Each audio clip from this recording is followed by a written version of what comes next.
Good morning, everybody. So it's really lovely to see lots of you joining us today for this morning's session, and welcome to our Green Careers in the Spotlight digital event, so celebrating International Earth Day. Students today and throughout all of the sessions today are going to be gaining an insight into careers which help to restore our planet, and we'll hear from some really inspiring role models who've got impressive and unique careers which all contribute to protecting and preserving our planet and positively impacting our futures. So we've called this session today Green Careers in a Changing World. And we're going to meet the experts who are going to talk about how their roles fit in a changing world. How is industry adapting to tackle the problems of a changing world, such as the effects of climate change, changing availability of resources, and changing consumer demands? This morning, I've got three speakers. I've got Jemima, Tanisha, and Matty, who are joining me today. And they're going to talk about their career journeys and their stories and their experience. And they're going to answer any questions that you pop in the chat. My name's Rachel. I'm from Founders for Schools, and I'm going to be hosting the session today. We hope the session will make you think about sustainable careers for your future, and also to give educators a taste of what a sustainability session could look like in your school to book through our platform. To all of the audience at home, I can see that you're all on mute and the videos are off, so that's great. Please do ask your questions as we go along in the session using the chat function. Make sure that you're listening and thinking of what else you'd like to know. We are recording this session. It's going to be featured on our Founders for Schools platform and also on our YouTube channel. So sit back, listen to the presentations, make some notes, and think about some of the questions that you want to ask our speakers today. So first of all, thank you very much, speakers, for joining us today and agreeing to share your story. We're really looking forward to hearing all about you. First up, we have Tanisha, who is from BMO Global Asset Management Europe Limited, and is going to talk about her careers journey. So I'll hand you over to Tanisha. Yes, I'm so excited to speak to you all today. I think it's important to say that I really love my job, and I think it's really good when you feel like your job can sort of add value and have an impact more broadly on society. So as we've already said, my name's Tanisha Elliott. I work at BMO Global Asset Management. We're now part of Columbia Threadneedle Investments, and I work as a sustainability analyst. So, I mean, I'll start at the very beginning. What is sustainability? I mean, it's about meeting our current needs without taking away from the ability of future generations to also meet their needs. And I work in finance, as we know, and a part of finance known as investments. And I think I'll just give a little bit of a breakdown as to what all that means. But essentially, my company buys little pieces of other companies and has a hope of making them a bit better, or in terms of benefiting from the growth of those companies and driving value of their investments in that way. The pieces that we buy, we own, and we have stakes in quite large companies, just to name a few: Amazon, ASOS, Tesla, and thousands of others. But ownership is also about responsibility. These big companies, they often focus on making money, but are starting to realize that they can have potentially a negative impact on planet and people. So my job is really to talk to them about how they can improve their actions and be more beneficial to society. I wonder how many of you have maybe heard of the term ESG. It stands for environmental, social, and governance. And these are three core pillars that we sort of speak to companies in terms of their risk mitigation. And risk mitigation, all that means is so whatever you're doing, however it impacts on the environment and people and how you run the company, what do you do to make sure that those impacts are not negative? In terms of the environment, my job basically is to speak to companies about how they're really trying to prevent things like climate change or pollution in our oceans, or how they ensure that forests are not being cut down in an irresponsible way. And I mean, those are just some high level topics, but it really does go much deeper than that. And also to say that the social element of the ESG is also just as important. And here we're talking about how companies really look at maybe wages of their staff, or how the companies that they supply from treat their workers. And really, it's just thinking about the fact that we as humans all have a right to afford a decent standard of living, to get ahead in life without facing discrimination and adversity. The governance pillar is more about how companies are run, who the decision makers are, and really about encouraging them to factor in some of these important issues, as in the environment and how people are treated in their operations. And you might ask, why is this important to finance people and people who invest? But we really see the poor management of the environment, and negative impacts on people and the planet more broadly, as a business risk. And to give an example of a company that you might know, Boohoo is one. I mean, I think we'd all agree that they make somewhat cheap clothing, and there was a scandal a few years ago where they were found to be sourcing from suppliers in Leicester that had inadequate provisions for their workers. So they were being paid really low wages, I think £2.50 an hour in some cases. And Boohoo, the reason why that's important is because the value of Boohoo ended up going down, because the investors in Boohoo didn't like the way that they were treating these workers. And I often speak to the big bosses of these companies, and yes, you do need a particular skill set in order to sort of be a sustainability analyst, the ability to take in lots of information from various sources, following the news, reading company reports, attending events to increase your understanding and knowledge of sustainability topics, but also to then analyze that information and make a decision about how companies are actually managing those risks. So continuing with the Boohoo example, perhaps they should have gone into those supplier factories and really done some due diligence, as we like to call it, or an assessment of whether the factory owners were actually treating their workers well. And again, why is that important? Because, I mean, as I alluded to, Boohoo, they make quite cheap clothing, but is the value of the clothing cheap because somebody else is paying the price, i.e. the workers? Should the clothing be more expensive if they were paying their workers an adequate wage? These are all important questions. And when we make buying choices as consumers, these are things that we should factor in. But I think it's also important to say that the number one skill that I think you need to have to be a good sustainability analyst is simply to have a heart, to use your common sense in your approach to life in general. And this extends beyond being a sustainability analyst, and just being a good human in general. So when I'm not saying that you should never buy clothes again, or if you're that way inclined and you like to have a decent wardrobe, yes, buy the clothes, but maybe think more consciously about where you buy them from, whether you intend to keep them for long periods of time. All of these considerations can have a positive benefit on the planet, for instance, i.e. if you don't throw your clothes away very often, then that's less pollution. But also thinking about the workers. These are people's moms, dads, brothers, sisters. How they're being treated really does matter. So maybe in your buying choices, perhaps consider companies that really do tell you about how they're managing and protecting some of those people and the planet. And I would say that, yes, I did go to university. I went to the University of Westminster, and I studied business economics. But I kind of fell into the sustainability career when my first role was in the back office of an Indian restaurant chain called Masala World, and my job was to count the number of cabbages, apples, oranges that they had left at the end of the day in their sort of 10 chains of restaurants.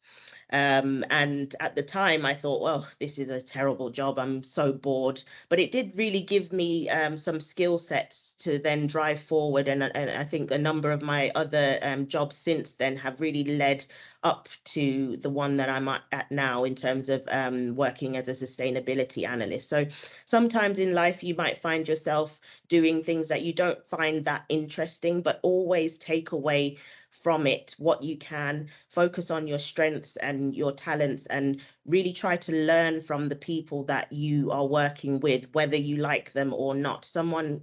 People that you come into contact with can always depart knowledge onto you that you can then transfer to other areas of work or other parts of life.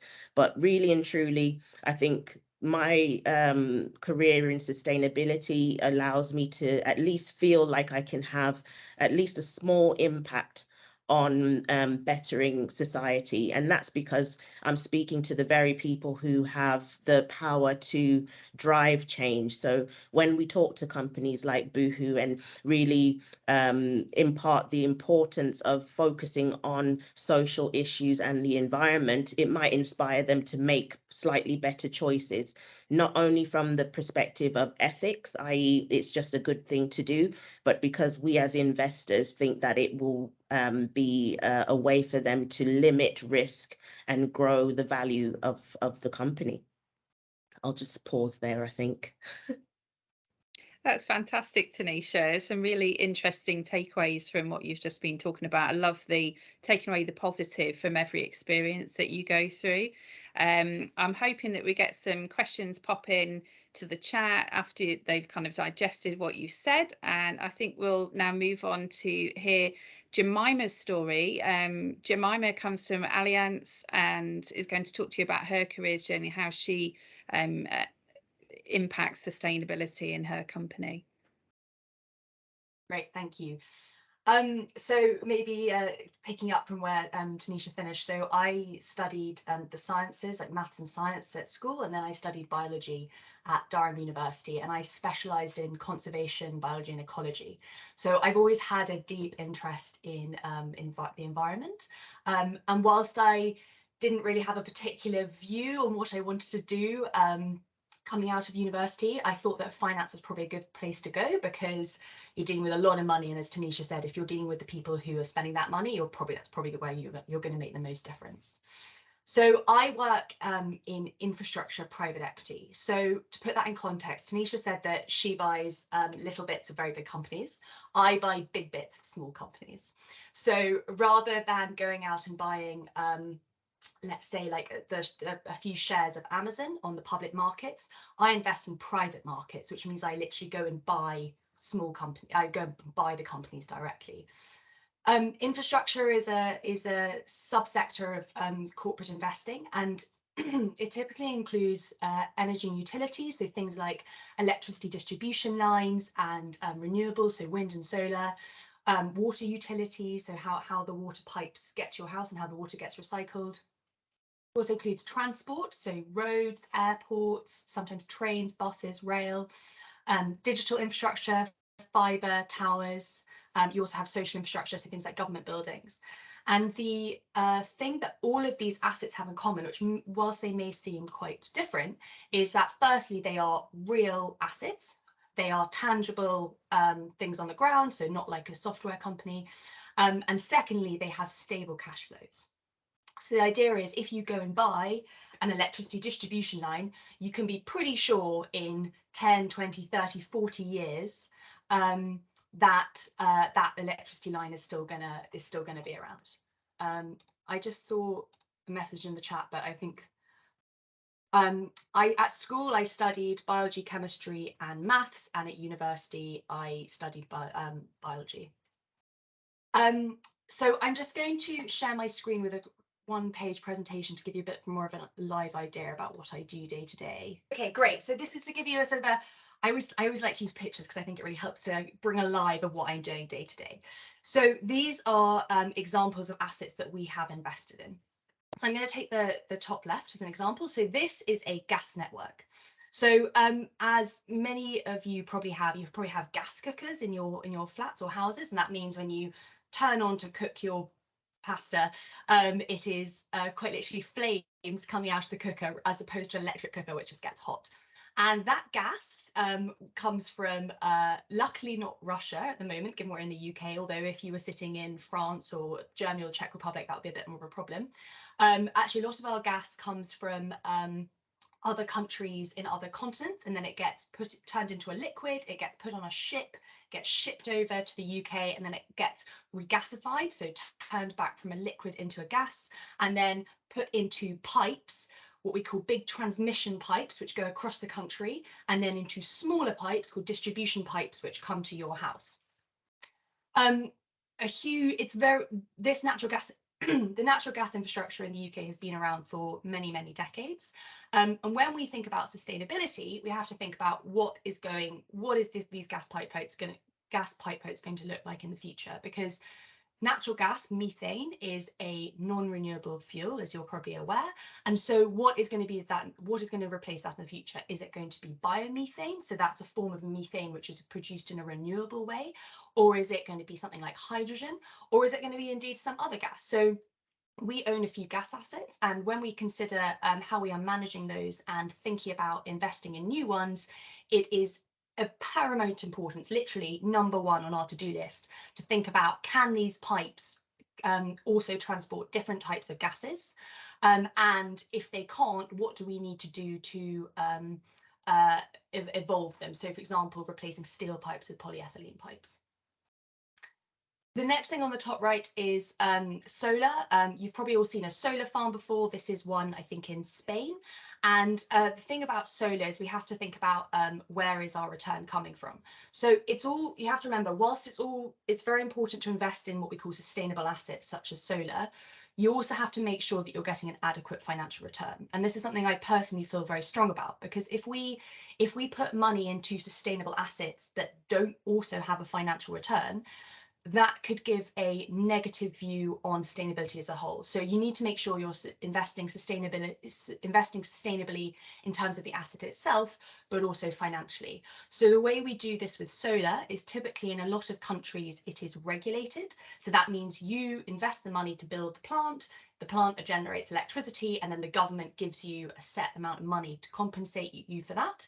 Or you might have what's called an off-taker, where the solar plant is directly linked to someone who needs the electricity, and you have an agreement with that person that they're going to continue to buy the electricity.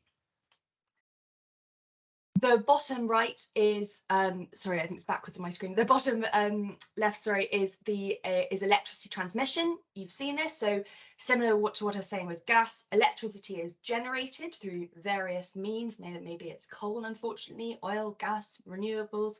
It is then transmitted in these big lines that, again, go across countries. The important thing there to think about is, if you're going to own these kind of assets for, again, like 30, 50 years, which is the time frame that I typically think about, are we still going to need electricity transmission? The answer most probably is yes, we're still going to need these lines. The question is what's the capacity? So as more renewables come online, come onto the grid, so as the percentage of energy in the grid generated by renewables increases, there's going to be we're going to need more of these lines that can deal with a greater capacity, and also things called transformers, which allow the electricity to move from effectively one line to another. So we're thinking about upgrades. You also have to think about climate change negative impacts. So there's a thing called climate change adaptation, or climate physical risk, where you think about, as the world warms, which unfortunately inevitably it's going to happen, extreme weather events such as hailstorms, flooding, lightning events are going to become more common. And so therefore, if, for example, you can see in this picture, there are some trees next to those lines. Luckily, those lines look high enough, but if you had a line next to a tree, you have to take into account that that tree is likely to be suffering a greater frequency of storms in the future. That tree might fall down, the line will then go down, people will go without electricity. And so we think of ways to overcome that. And one of the best ways is digging trenches and putting the lines underground rather than across in pylons.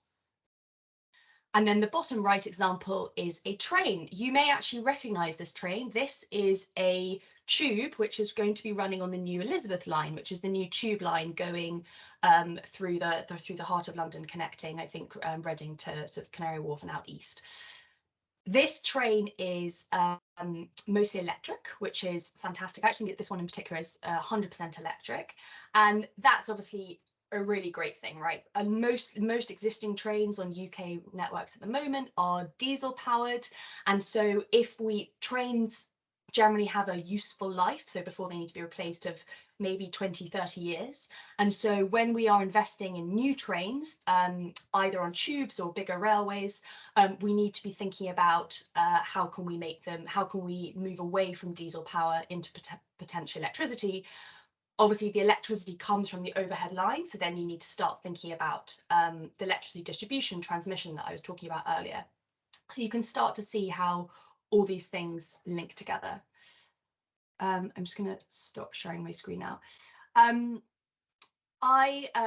So unlike Tanisha, my job is not 100% focused on sustainability. So I am fundamentally an investment professional. My job is to find new assets and decide whether or not they're the right investments. And a lot of what I'm doing right now is trying to think about where are we going to invest next. So I mentioned hydrogen, that's highly, highly important because we need to move away from natural gas and particularly methane, which is methane, sorry. What about electric vehicle charging? What about smart meters? There are lots of new trends in the infrastructure space, which are very, very important to getting us to net zero by 2050. And so I really enjoy my job because I get to spend a lot of time researching these areas and talking to people and thinking, where is the place for me to invest my money, i.e. which company am I going to buy next? But also, it's very numerical. So I spend a lot of time what we call modeling, which is where you create a big Excel that maps out the revenues and costs of a company and works out what their profit is going to be and therefore how much return I'm getting as a shareholder. And that's an incredibly important part of my job because, as I said, there's no point investing in a solar farm if it then goes bust, as in people don't buy the electricity, because then we're not going to be able to invest in more of assets like that. So you need to show that there is a proven business model. And with that, I will hand it over to Matty. Thanks, Jemima. So yeah, next up we are going to hear from Matty, who has come from Lloyd's banking group and is a finance technology professional, and is going to talk to you about his role in his job. Hi all. Thanks, Jemima and Tanisha. Really nice presentation. So my name is Matty, and Matti Kolu. I said work for Lloyd's banking group, and I've my career I've been working in technology, like building software solutions and services to large corporates. Been working on software houses and consultancies, and the past 10 years for Lloyd's banking group. And working for Lloyd's banking group is kind of different to what Tanisha and Jemima are doing. That they are, as you probably all know, a large British bank. We are probably one of the largest players in almost every sector within UK, very UK focused, 30 million customers in UK and at the moment 65,000 employees. So working for sort of Lloyd's banking group, you get the opportunity to impact things, because as a bank, the amount of stuff it finances within UK, it kind of impacts almost every sector of businesses and individuals.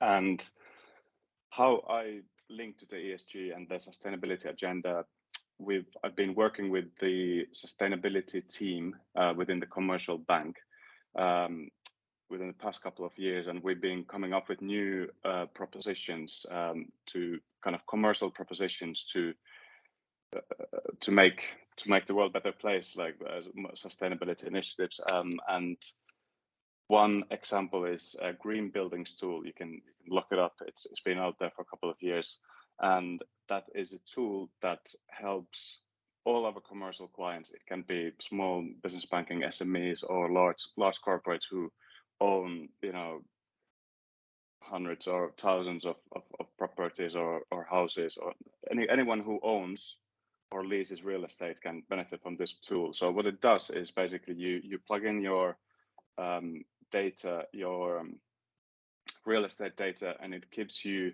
assessment on how much they are consuming CO2 at the moment.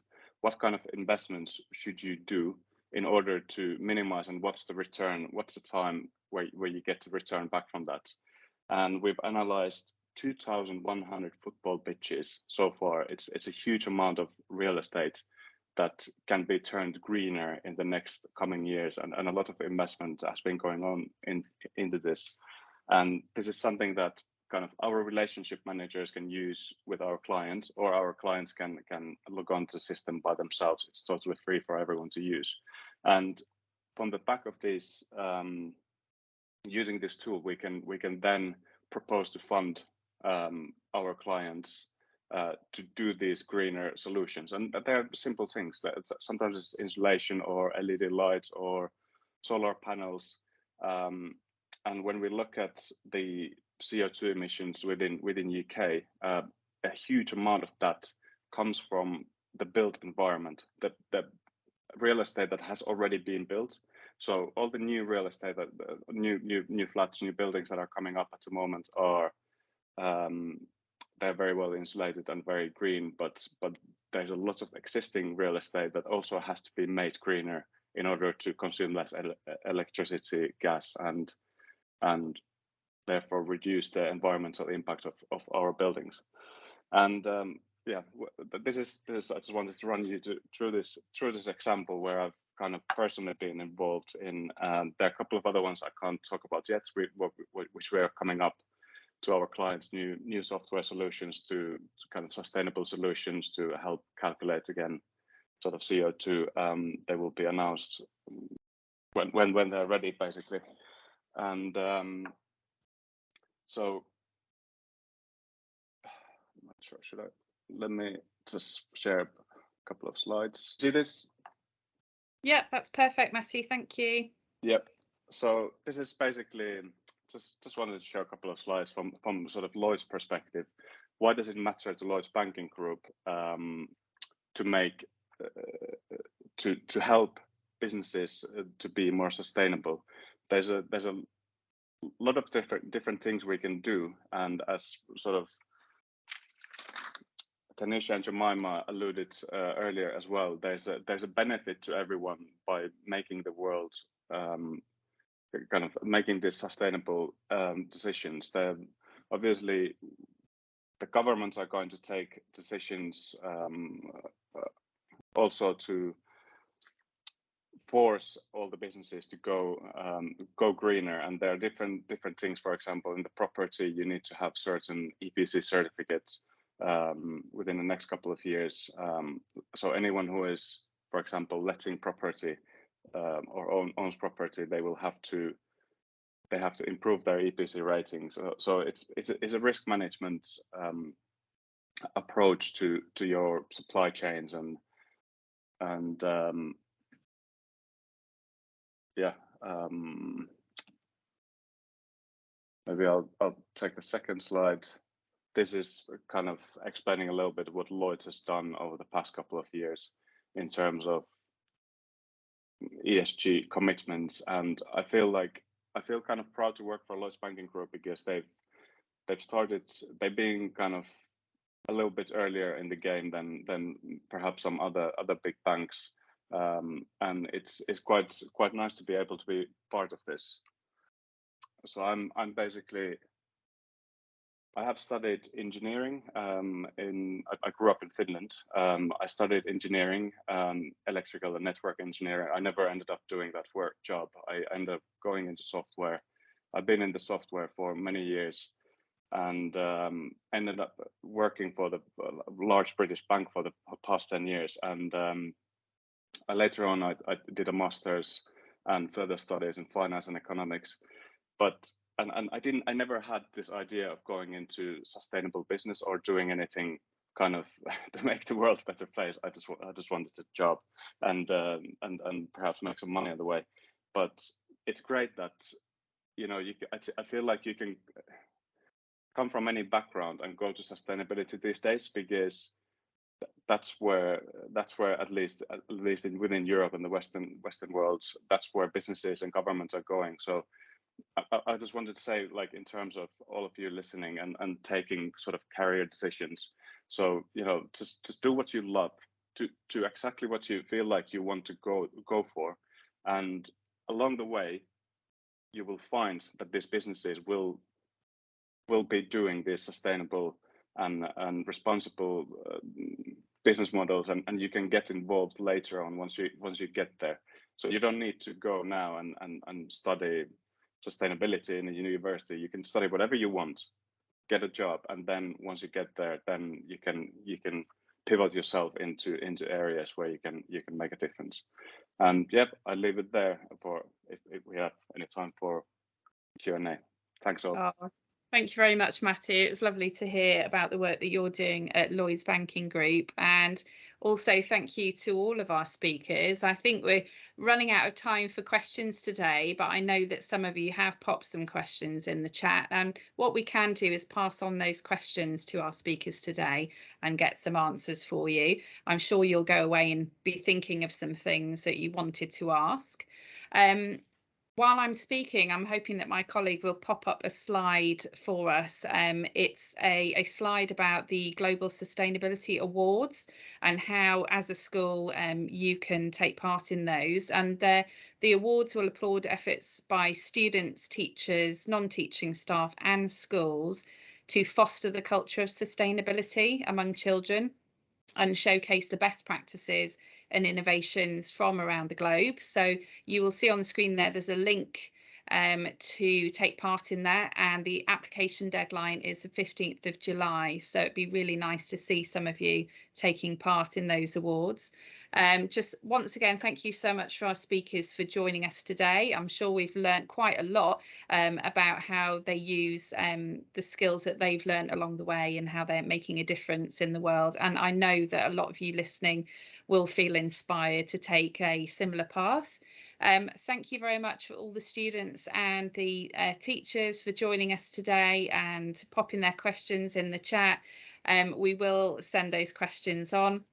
Please do look out for the recordings of this session, but also we have other sessions going on today to celebrate Earth Day.